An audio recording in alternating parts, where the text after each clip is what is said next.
Eu quero falar com você hoje. Nós estamos numa série de evangelismo e salvação. Eu preguei há 2 semanas atrás sobre o banquete da salvação. O pastor Angélico pregou domingo passado sobre travesse para o outro lado, não é isso? E eu quero falar com você hoje sobre um encontro transformador. Diga assim comigo, um encontro transformador. Você já pensa comigo aqui agora, você já se encontrou com uma pessoa, que aquele encontro abençoou muito a sua vida? Pessoa mesmo fisicamente, já encontrou alguém? Às vezes a gente encontra alguém, cara, meu Deus, aquela pessoa me ajuda a virar uma chave na vida, eu consigo ter uma visão diferente, eu aproveito um gap mercadológico, eu consigo fazer network, eu consigo maximizar a minha vida. Então isso acontece nas relações humanas, quanto mais se tratando de um encontro verdadeiro com Jesus. Então eu quero falar com você hoje sobre a mulher samaritana, baseado no livro de São João, capítulo 4. Esta mulher, ela teve um encontro realmente com Jesus. A gente vai estar vendo hoje que por esse encontro que ela teve, a sua vida foi transformada de uma maneira extraordinária. Vamos ler então o texto? A gente não vai colocar no telão o texto, quero que você abra a sua Bíblia, então ligue seu celular aí. João capítulo 4, eu vou ler com os irmãos a partir do versículo 3, eu vou ler até o versículo 6, depois a gente continua a posteriori. João capítulo 4, versículo 3, deixou a Galileia, retirando-se outra vez, melhor dizendo, deixou a Judéia, retirando-se outra vez para a Galileia. Versículo 4, e era-lhe necessário atravessar a província de Samaria. Versículo 5, chegou, pois, a uma cidade samaritana chamada o que, gente? Sicar. Diga assim comigo, Sicar. Perto das terras que Jacó dera a seu filho José. Estava ali a fonte de Jacó. Cansado da viagem, Jesus estava cansado, Jesus era um homem também. Assentara-se Jesus junto à fonte por volta, diga assim comigo, do meio-dia. A hora sexta aí é meio-dia. Pensa comigo, Jesus andando naquelas terras, uma temperatura altíssima, muita poeira, um sol quentíssimo. Ele chega meio-dia, perto de um poço, e fala assim, gente, eu estou exausto, preciso tomar uma água. Essa aqui que é a figura de Jesus aqui. Mas é interessante, queridos, porque esse capítulo 4 muda totalmente um pouco o foco do que a gente viu no capítulo 3, que a gente não vai estar lendo aqui agora. Mas o capítulo 3 é exatamente o diálogo de Jesus com um homem chamado Nicodemos. Quem era Nicodemos? Nicodemos, ele era um homem culto, um judeu, um fariseu, um mestre, um membro do Sinédrio. Então Jesus está falando sobre o Nicodemos no capítulo 3. Nicodemos, olha, você precisa nascer de novo para que você possa ter um encontro com Jesus. E agora Jesus vira a página, está numa outra cidade chamada Sicar. E aí agora ele se encontra com uma mulher. Não é mais um mestre da lei, não é mais um homem, um membro do Sinédrio, não é mais um homem erudito, um fariseu, um religioso muito forte dentro do entendimento farisaico. Mas agora era uma mulher que não tinha a sua conduta moral muito bem falada. Uma mulher que a gente vai estar vendo aqui depois que ela tinha alguns problemas espirituais, talvez emocionais também, que poderiam ser. Jesus entrou na vida dela e mudou a vida dela. Agora, veja comigo no telão que toda vez que alguém se encontra com Jesus, a sua vida nunca mais é a mesma, gente. Diga assim, toda vez que alguém se encontra com Jesus, a sua vida não é mais a mesma. Quantos já mudaram de vida aqui? Quantas vezes a gente muda? Agora, essas mudanças acontecem como de maneira visível, gente. Por exemplo, a gente muda até a nossa maneira de falar. Sim ou não, gente? Sim. Nossa maneira de pensar. Se nós éramos pessoas brutas, ignorantes, cheias de ódio, de rancor, quando eu me encontro com Jesus, eu começo a amar as pessoas. Eu começo a perdoá-las. Eu não guardo rancor no meu coração, eu não guardo mágoa. Eu amo as pessoas incondicionalmente, porque esse encontro me leva a mudanças visíveis, em nome de Jesus. Agora, é interessante que nessa jornada que Jesus fez aqui, olha, ele estava no norte em relação ao sul de Israel, ele poderia chegar em Sicar por 3 estradas diferentes. A primeira estrada, ele podia ir pela costa marítima. Ele poderia ir, por exemplo, atravessando através de Bereia, e ele poderia ir atravessando através do centro de Samaria. Esse último aqui, centro de Samaria, era o trajeto mais perto, no entanto, o trajeto menos usável. Por quê? Porque existia uma intriga entre os samaritanos e os judeus. Essa intriga, quando a gente vê a história, ela aconteceu há mais do que 500 anos atrás. Você conhece alguns povos? Às vezes dentro de um estado existe uma cidade que tem um pouco de desavença com a outra. Já perceberam isso aí? Às vezes são desavenças ideológicas, desavenças políticas, desavenças religiosas. Então parece que isso é meio comum. Então existia uma diferença, um desentendimento, uma desarmonia societal entre os judeus e as pessoas de Samaria. Agora é interessante que quando Jesus chega nessa mulher, ele não chega naquela mulher acusando ela. Ele não chega falando para ela: olha, você é isso, você é aquilo, eu te conheço, você pensa que você me engana. Não. Ele chega com aquela mulher fazendo o quê? Ganhando a atenção dela. Diga assim: ele chega ganhando a atenção dela. Então ele não começou em hipótese alguma apontando os seus pecados, mostrando os seus erros, jogando na cara. Não, ele chegou o quê? De maneira cortês, educada, conversando e pedindo-lhe o que, gente? Um favor. Agora, quando eu vejo essa história, a gente observa que Jesus teve que transpor algumas barreiras. E eu quero te falar com você que no processo de evangelização, nesse movimento de casas de paz, nós temos que transpor algumas barreiras, sim ou não, gente? E a gente vai estar vendo algumas aqui que Jesus teve que transpor. Primeiro, veja comigo no telão, ele transpôs a barreira cultural. Gente, o nome Sicá significa cidade dos bêbados. Então pense comigo, Jesus, o Messias, o enviado de Deus, aquele que veio para resgatar o mundo, agora ele vai direto para a terra, para a cidade dos bêbados. Sicar, uma cidade que valorizava muito os vícios, o entretenimento no contexto de festas culturais, ídolos e tudo. Então Jesus chega e vai direto para aquela cidade ali. O que eu aprendo com isso? Deus vai nos enviar para os locais que a gente mais precisa evangelizar. Amém? Amém. A Bíblia diz que Jesus, ele não veio para os sãos. O que é sãos? Não veio para aqueles que se acham que está tudo bem com eles. Ah, está tudo certo comigo, eu temo a Deus, está tudo certo com as minhas finanças, está tudo certo no meu casamento, na minha empresa, está tudo bem. Ele veio para aqueles que estão o quê? Arrebentados. Aqueles que estão na sarjeta, sem perspectiva de vida, sem esperança, quando olha para o futuro, não consegue enxergar nada, a não ser trevas. São para essas pessoas que Jesus veio para poder salvar. Então ele quebra essa barreira cultural. Existia uma barreira que impedia um relacionamento muito bom entre os judeus e também os samaritanos. Jesus chega e quebra. Só para você entender algo, que era proibido, por exemplo, um judeu usar até pratos e copos que um samaritano tivesse usado. Eles realmente tinham uma aversão abrupta. Nós não vamos nos contaminar com essa gentalha, como diz o Kiko, né? Não vamos contaminar. Olha só, ele chega e ele quebra esse paradigma. Ele chega e ele conversa. Ele olha para aquela mulher não para os problemas, mas ele olha para ela valorizando aquela alma que precisa dele. A segunda barreira que Jesus quebra, meus irmãos, é a barreira racial. Olha só, porque o povo samaritano, ele era meio judeu e meio gentil. Jesus chega e quebra isso. Interessante porque William Barclay disse que Jesus sinaliza aqui o rompimento do nacionalismo e demonstra de maneira clarífica a universalidade do Evangelho. Ou seja, Jesus falou o seguinte: olha, eu não vim só para pregar para os judeus. Eu estou aqui, samaritanos, porque eu quero também oportunizar a vocês o acesso à pregação da palavra. Quem está comigo, diga amém, Jesus. Amém. Terceiro ponto, Jesus quebra a barreira, o que é, gente? Religiosa.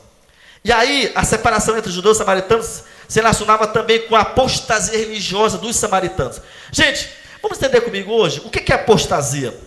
Exatamente o descrédito, é o negacionismo, é uma frieza espiritual dentro do ser humano que faz com que ele olhe para o evangelho sem crença, sem acreditar, com certa repugnância, com desdém. Isso é apostasia. Então a gente observa que aquele povo samaritano, eles estavam muito longe daquilo que Deus tinha para eles. Então Jesus chega e fala o seguinte: eu estou aqui para que vocês possam entender o processo, o plano salvífico de Cristo. Mas veja comigo, por exemplo, o primeiro ponto de hoje, foi a tradução até agora. Primeiro ponto, Jesus desperta a simpatia da mulher samaritana. Diga assim: Jesus desperta a simpatia da mulher samaritana. Eu quero ler com você o versículo 7 agora até o versículo 9, ok? diz o seguinte: nisto veio uma mulher samaritana tirar água. Jesus chega, fica no posto de Jacó, meio-dia, vê essa mulher samaritana tirar água. Disse-lhe Jesus: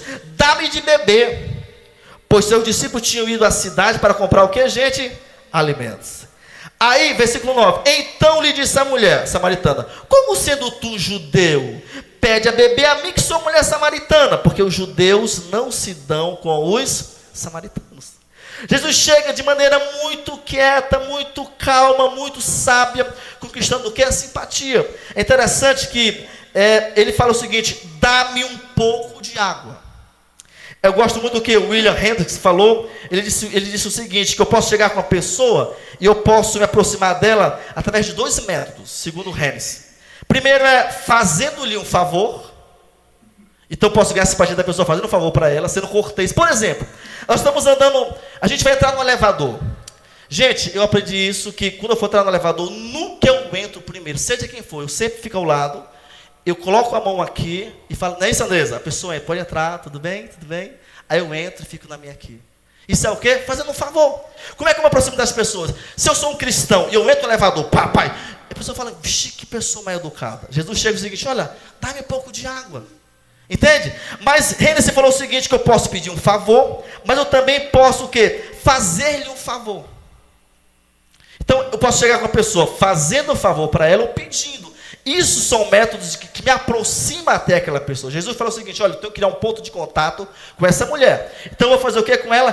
Pedir-lhe um favor. Mas isso é muito interessante, porque quando a gente analisa, Hennessy diz que é um dos dois, mas Jesus trabalhou de uma maneira muito clara os 2 pontos. Ele fala o seguinte: me dá da água do poço, que eu te dou a água da vida. Diga assim: me dá água do poço, que eu te dou a água da vida. Quer dizer, eu posso te ajudar, me faça um favor, que eu também vou te fazer um favor extraordinário. Olha só, isso é muito forte. Veja no telão comigo. É em vão esperar que as pessoas virão a nós em busca da salvação, gente. Nós devemos entender que qual é o melhor acesso a chegar ao coração das pessoas. Como que eu chego? Conversando, fazendo boas amizades, talvez conversando para ir a um restaurante, talvez conversando para poder jogar dominó, assistir um filme. Como que eu chego ao coração daquelas pessoas é uma estratégia fundamental de evangelização. Quem está me entendendo aí, gente?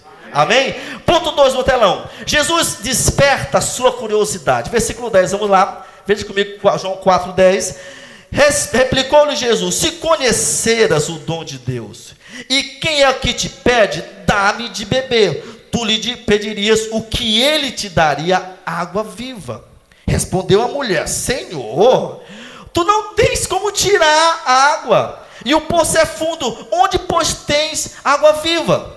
Versículo 12, ela continua ainda, a mulher: és tu porventura maior do que Jacó, o nosso pai, que nos deu o poço do qual ele mesmo bebeu, e assim bem seus filhos e seu gado?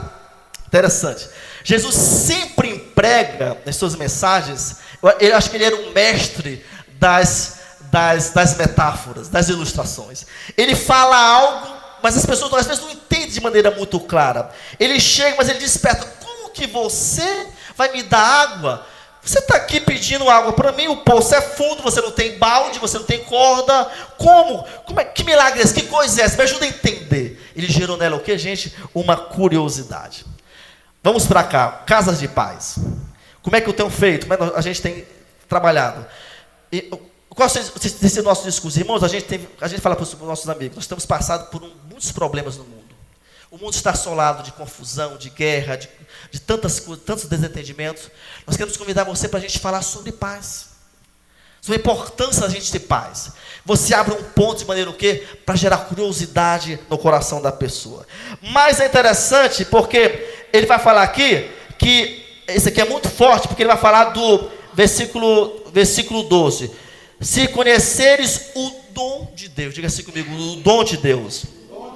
Gente, o dom de Deus fica muito claro, porque quando eu vou para Efésios capítulo 2, versículo 8, fala que nós somos salvos pela fé, não é isso? E que essa fé me leva ao dom de Deus. Então o que é o dom de Deus? Exatamente, quem me salva não sou eu, sempre é Jesus. Mas esse processo salvífico vem através de quê? Da fé. Então, uma vez que eu exerço a fé em Jesus, eu recebo esse dom que é a salvação eterna. Mas isso aqui é muito legal porque Jesus, ele é o próprio dom de Deus. Quando a gente vai, por exemplo, para Gálatas capítulo 2, versículo 20, Paulo vai falar o seguinte: logo já não sou eu quem vive, mas Cristo vive em mim. E esse viver que agora vivo na carne, vivo pela fé no Filho de Deus que me amou e a si mesmo, diga assim comigo, e a si mesmo se entregou por mim. Então Jesus é o próprio dom de Deus. Ele entregou o seu Filho para que nós pudéssemos ser salvos. Quando eu vou, por exemplo, para Efésios capítulo 5, versículo 25, Paulo vai falar o seguinte: maridos, amem as vossas esposas, como Cristo amou a igreja e a si mesmo se entregou por ela. Observe que da mesma forma que Cristo morreu por nós que estamos aqui nessa noite, também para os nossos amigos precisando de Jesus, Jesus também fala o seguinte: maridos, vocês têm que, da mesma forma, amar as vossas esposas, porque eu fui exemplo para vocês. Quantos maridos tem aqui nessa noite? Olha só, que coisa forte, quantos maridos abençoados. Agora, essa água viva, gente, é uma expressão de que significa uma água corrente. Diga assim comigo, uma água corrente. Fala de água fresca, água pura. No Antigo Testamento era uma metáfora muito claríssima de quê? De uma bênção divina. Agora, isso aqui é muito legal porque a gente começa a entender que a água da vida que é Jesus, ele oferece, não vem de um poço comum. Aquela mulher entendia que ela só conseguia enxergar o que estava visível para ela. Ela só conseguia enxergar as coisas naturais, palpáveis, visíveis. Jesus está falando de quê? Olha, eu tenho uma água que você não consegue ainda, você ainda não tem entendimento do que será essa água. Ponto 3. Jesus desperta um senso de necessidade. Vamos estar lendo os versículos 13 a 15. Olha só. Afirmou-lhe Jesus: quem beber desta água tornará a ter sede.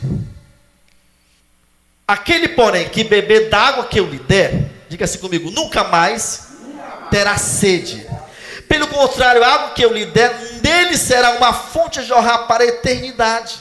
Observe, Cristo falara agora da eternidade, e a mulher ainda estava pensando, ancorada mentalmente no poço de Jacó, como que Jesus ia ter acesso àquela água física. Versículo 15, disse-lhe a mulher: Senhor, dá-me desta água, para que eu não tenha mais sede, nem precise vir aqui buscá-la. Gente, Jesus foi estratégico. Ele despertou nela um senso de necessidade. Olha só, que coisa forte. Ele falou o seguinte: quem beber desta água voltará o quê? A ter sede. A água que Jacó tinha lá era uma água que só matava a sede humana. Sabe o que acontece? Quando eu tenho um encontro com Jesus verdadeiro, eu não tenho sede das coisas do mundo. Então, se eu bebia no passado bebidas alcoólicas, eu estou em Jesus hoje, não tenho mais sede, eu não tenho vontade. Se eu fumava, eu não tenho mais necessidade. Se eu tinha uma vida promíscua, sexualmente falando, hoje eu tenho uma vida calma, tranquila, eu não tenho mais sede. A minha alma não clama por coisas do mundo, porque eu tive o quê? Um encontro com Jesus. Ele falou: quando você beber da água que eu te der, a sede que você tem desse mundo será o quê? Dissipada. Diga assim: Jesus, obrigado, porque eu já bebi dessa água em nome de Jesus. Agora, gente, é interessante que, veja no telão, que na alma de cada homem tem uma lacuna do tamanho de Jesus. Sabe, nós podemos ter tudo, nós podemos ter, às vezes, fama, dinheiro, família estruturada, tudo funcionando perfeitamente. Mas se não tiver Jesus no meu coração, existe uma lacuna impreenchível pelas águas do poço de Jacó desse mundo, por aquilo que eu consigo ver como algo importante fisicamente falando. Agora, algo que Jesus concede, gente, é um manancial completo e perpetuamente que vai jorrar para a eternidade. Veja comigo no telão, Isaías 12, versículo 3. Ele falou o seguinte, profeta: vós com alegria tirareis das fontes, água das fontes da salvação. Diga assim: nós com alegria tiramos água das fontes da salvação. Jesus falou em João 7:37: se alguém tem sede, venha a mim e beba. Quem está com sede de Jesus aqui? Amém. Se alguém tem sede, partícula condicional, se, venha a mim e beba. Agora eu acho muito legal, porque quando a gente vê esses textos, a gente observa, a gente leu aqui agora a palavra fontes, em alguns versículos aqui. Por exemplo, nos versículos 6 e versículo 14, vai falar sobre fonte.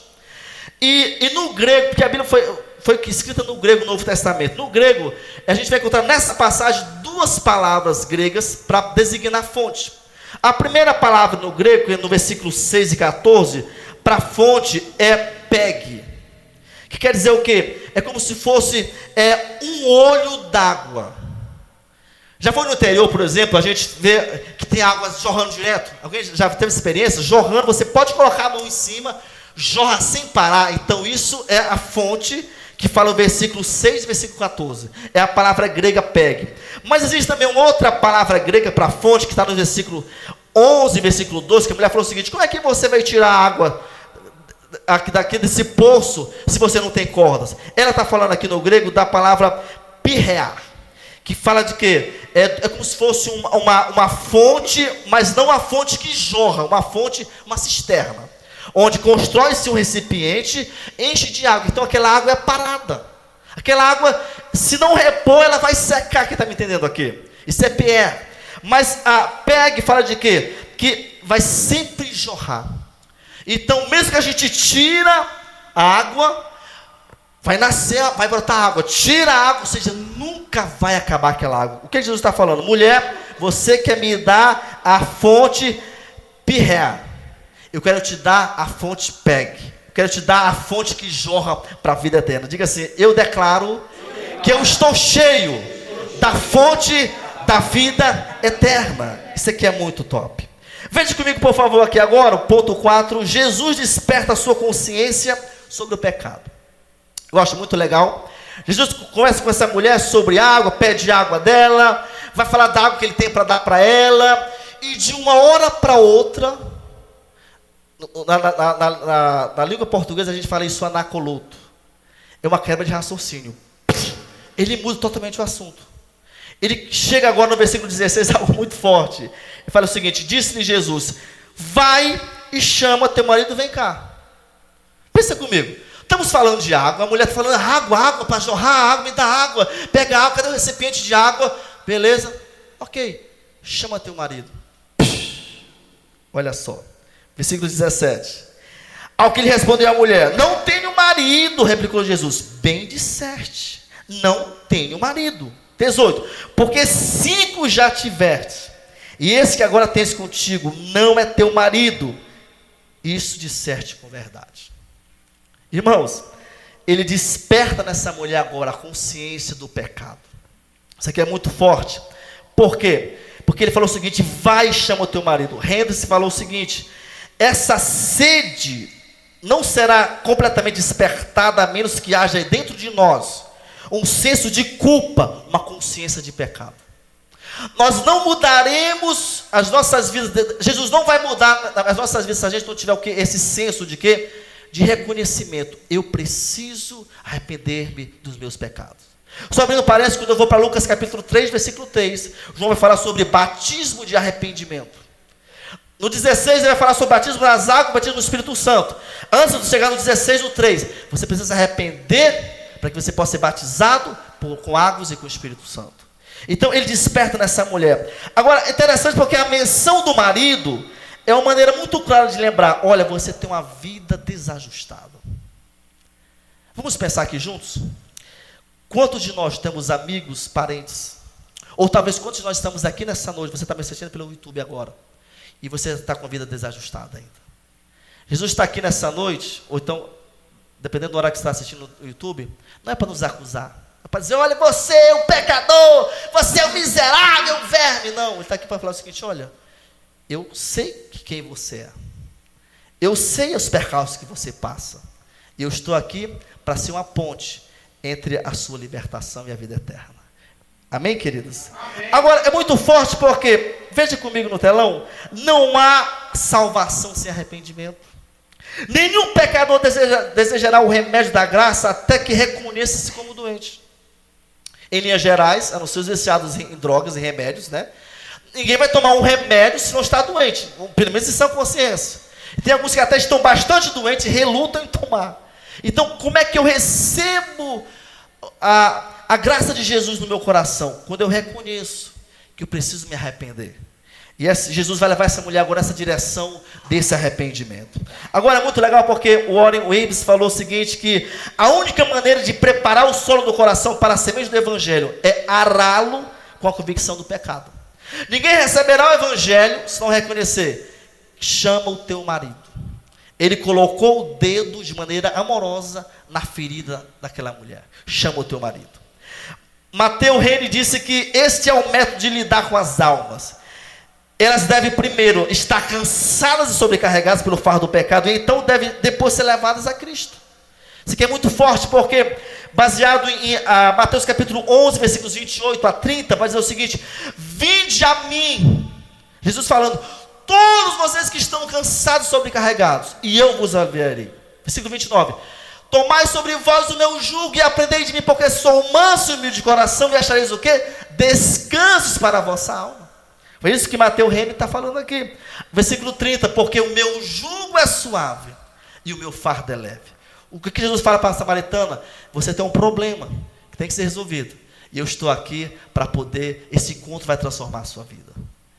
Queridos, é muito forte porque aquela mulher até então, ela era uma mulher, possivelmente a gente vê no enredo aqui da Bíblia, ela falava, ela dialogava. Como é que você vai tirar água? Ela era uma mulher peituda, conversava mesmo. Como é que me explica? Eu não estou entendendo nada.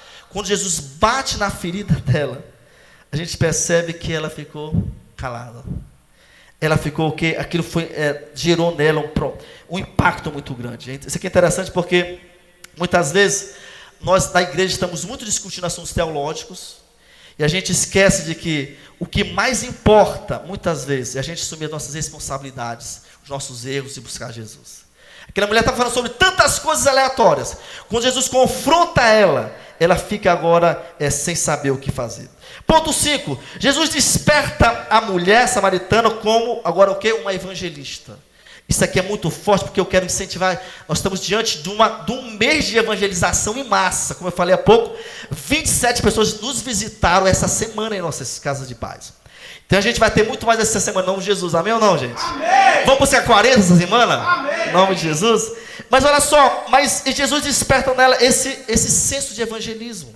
Isso que é muito legal porque, primeiro, a Bíblia fala que ela abandonou o seu cântaro. Ou seja, ela levou talvez os seus vasilhames, talvez de barro, não sei, de alguma coisa, de argila, alguma coisa.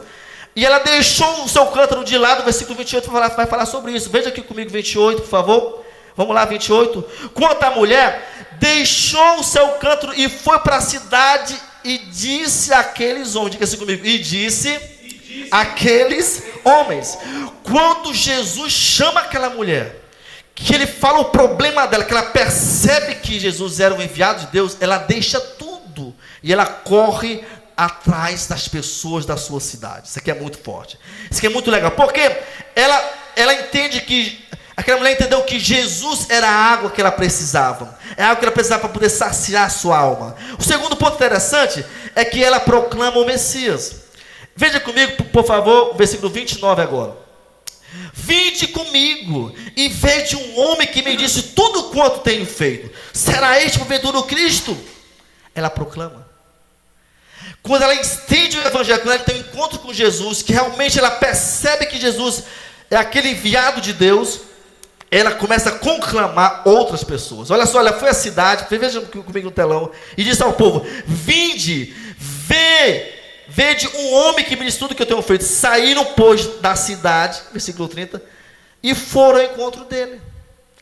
Ela propaga, ela não consegue ficar quieta, ela propaga, e ela fala o seguinte: olha, vamos lá, e ela leva multidões de pessoas para Cristo. Então a gente observa que essa mulher, gente, isso aqui é muito forte, olha só. No primeiro dia da conversão daquela mulher, logo ela se tornou uma missionária.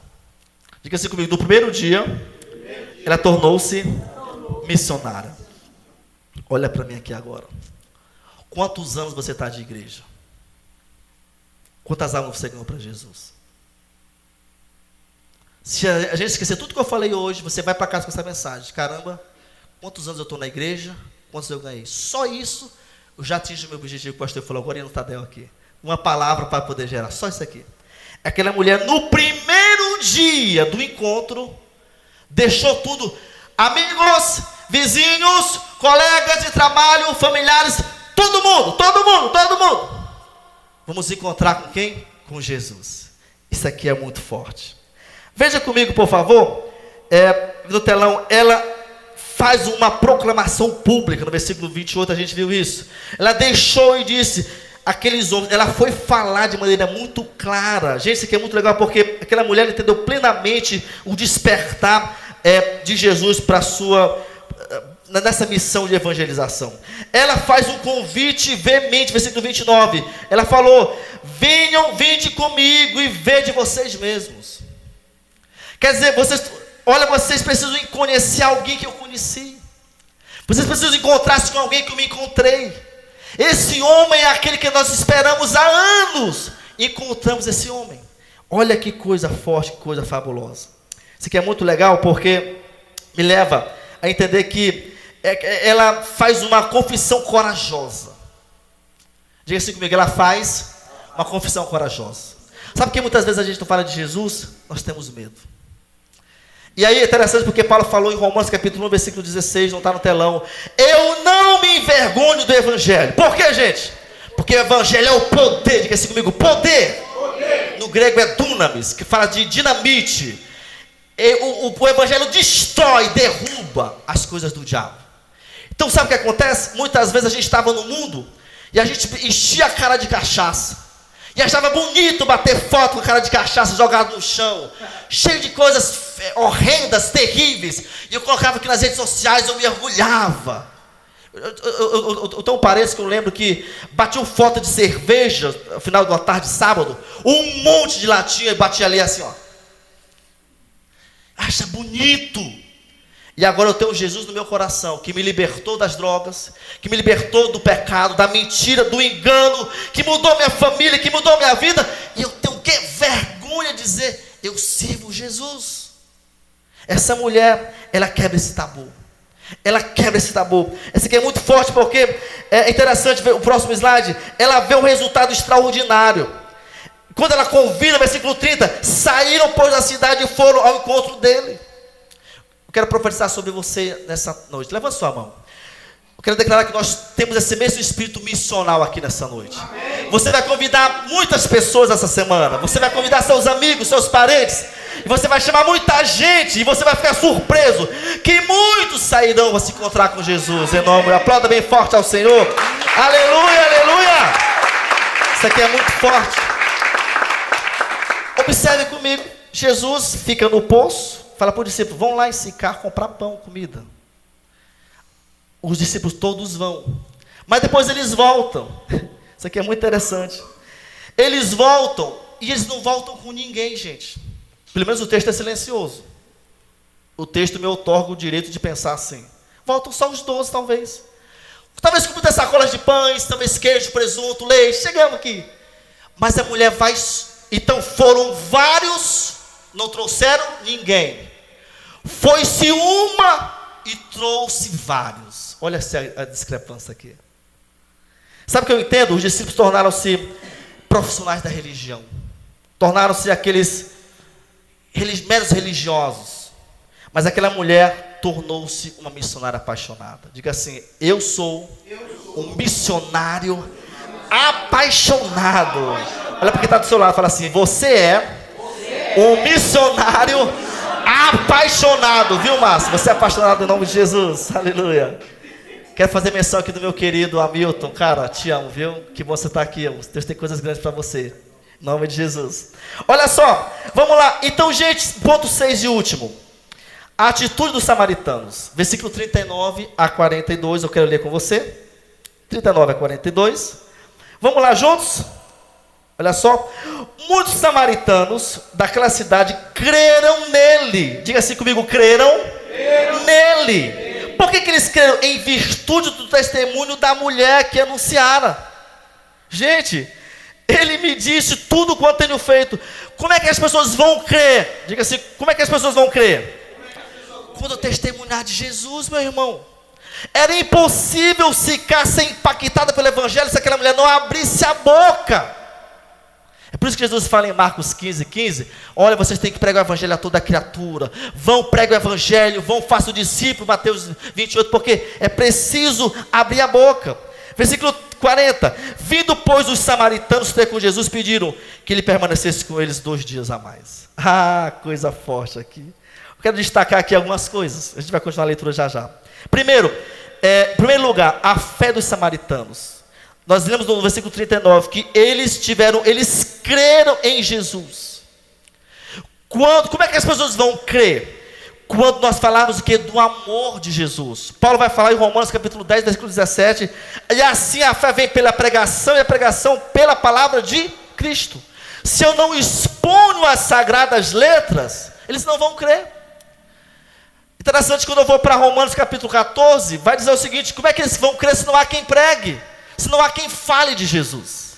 Então essa mulher, os samaritanos, tiveram sua fé aguçada, porque teve uma missionária que falou de Jesus. Mas outra coisa interessante também, que quando nós falamos a respeito de Cristo às pessoas, Deus concede a elas a fé salvadora. Você não vai gerar fé nas pessoas, a gente não tem esse poder humano. A fé só quem gera é Jesus. Mas essa fé é gerada pela pregação da palavra de Cristo. Amém, queridos? Olha só, o segundo ponto que eu quero ressaltar para vocês aqui, em relação às atitudes dos samaritanos. O pedido dos samaritanos, versículo 40, ele fala o seguinte: fica aqui conosco mais 2 dias. Gente, começa a observar comigo aqui agora, a fome e a sede por Jesus. Quando eu me coloco à disposição como emissário do evangelho, Jesus vai colocar no meu caminho pessoas com fome e sede. Pessoas apaixonadas, necessitadas, que vão abrir seus corações e falar o seguinte: realmente eu preciso de Jesus, realmente eu preciso me encontrar com aquele que transforma a minha alma, que está comigo. Diga amém, Jesus. Amém. Isso aqui é algo muito forte. Versículo 41 e 42, no terceiro lugar, o testemunho dos samaritanos. E muitos outros, olha só, veja comigo o versículo 43. Isso aqui é muito forte, isso aqui é muito forte. Veja, vamos estar vendo na verdade o 41 e 42, tá? Muitos outros creram nele por causa da sua palavra. E diziam a mulher agora, a evangelista, a missionária: olha só, já agora não é pelo que você me diz que nós cremos, mas porque nós mesmos temos ouvido e sabemos que este é verdadeiramente o que, gente? O Salvador do mundo. Olha só, a Bíblia diz que Cristo em vós é a esperança da glória. Uma vez que me coloco à disposição do evangelho, muitas pessoas vão crer em Jesus, e não é porque eu falei, é porque elas entenderão que Jesus é a fonte da vida eterna. Jesus é a fonte daquela água que jorra para a eternidade. Eu quero terminar falando para os irmãos que os samaritanos não queriam apenas ouvir aquela mulher, eles queriam realmente ouvir diretamente o Messias. E ao mesmo tempo que eles queriam ouvir o Messias, os seus corações foram abertos. Eles pedem, entenda comigo aqui, não podia nem passar no território, era confusão. Agora eles falam o seguinte: fica com a gente, fala mais, nós queremos ouvir, fala mais. Nós temos às vezes um preconceito muito grande. Não vou falar com aquele ali, que aquele ali não quer nada. Não vou falar com aquele ali, que aquele ali é muito rico, aquele ali é muito pobre, aquele ali é muito bonito, aquele ali é muito feio. A gente cria vários conceitos infernais sobre as pessoas, e quando a gente chega até elas, tem uma palavra, a gente fica admirado. Elas falam o seguinte: eu precisava. É isso que vai realmente, essa resposta para o meu casamento, essa resposta para a minha alma, essa resposta para o meu filho nas drogas, essa resposta para me vencer o pecado. Isso só acontece quando eu sou usado e não envergonho do evangelho. Amém, queridos? Amém. Fiquem em pé agora, aplauda bem forte ao Senhor. Aleluia. Eu tenho orado que Jesus levante muitas mulheres e homens com a mesma visão dessa samaritana aqui. Uma visão realmente de entender Jesus, de conversar com Jesus, de realmente ouvir Ele, de abrir o coração. E depois que essa pessoa é transformada por Jesus, agora ele se torna imediatamente propagador do evangelho. Então oramos por isso, irmãos. E eu creio de coração que Deus tem levantado nessa igreja muitos homens e mulheres que vai realmente falar o seguinte: eu me coloco à disposição. Eu posso estar na igreja há muitos anos. Talvez você vai orar nessa noite: Deus, eu estou na igreja há tantos anos, nunca trouxe ninguém. Mas você vai falar o seguinte: Deus, a partir de hoje, eu decido ter a coragem, o dunamis, o poder, exousia no grego, a autoridade de Jesus, para poder falar do amor de Jesus, em nome de Jesus. Feche seus olhos agora, vamos adorar o Senhor. Comece a orar essa semana pelas pessoas que você vai levar à sua casa de paz. Peça agora do Espírito Santo esse entusiasmo, essa fé, para que você possa falar de Jesus com autoridade, em nome de Jesus. Aleluia. Nesse lugar, Tu és real. Adore Jesus nessa noite. Obrigado. Vou me entregar totalmente. Se entregue a Ele como essa mulher se entregou. O Teu toque abriu os olhos do meu coração, e eu posso enxergar e entender.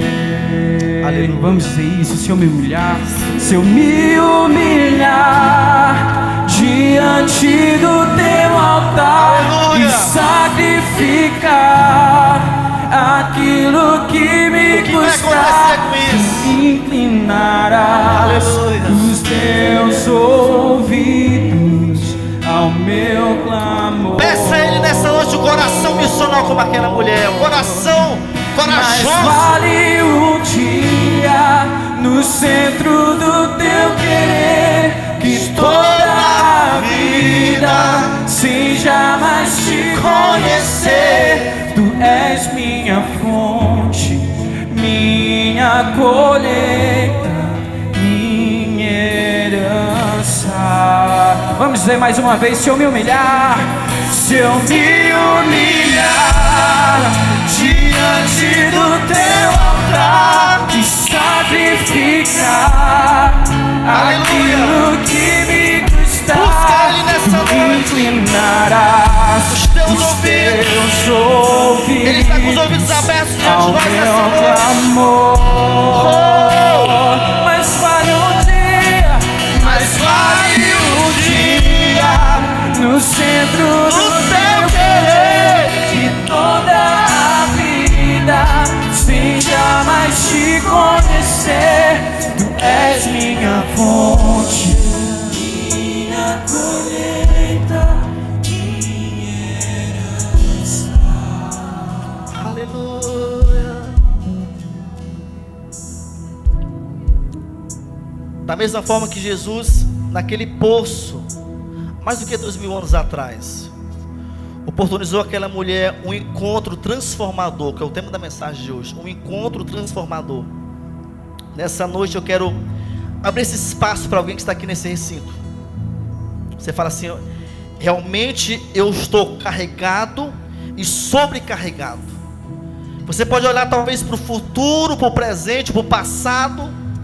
Você fala assim: a minha vida está e me parece que vai estar ainda no futuro atolado de tantos problemas, de tantas agonias, de tantos desajustes. Você fala assim: poxa, eu preciso ajustar isso. Quero falar para você que tudo começa quando eu tenho um encontro transformador.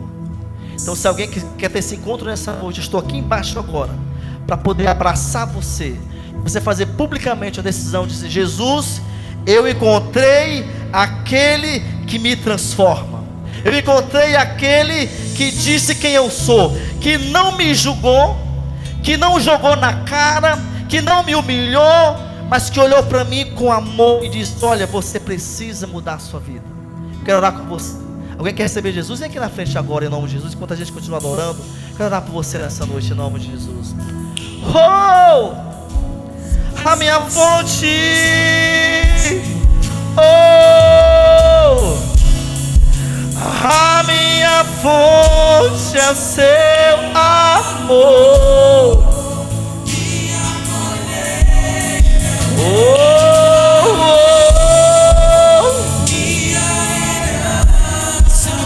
Jesus te chama nessa noite. Ele fala: eu quero me encontrar contigo. comigo. Eu quero transformar a tua vida. A minha fonte é seu amor. Nós te amamos, Jesus, nós te amamos. Oh, oh,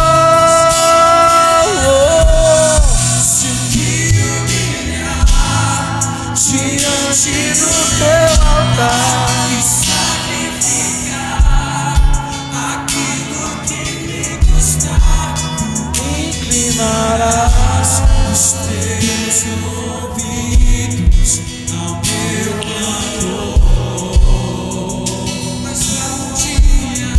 Mas vale um dia no centro do teu querer.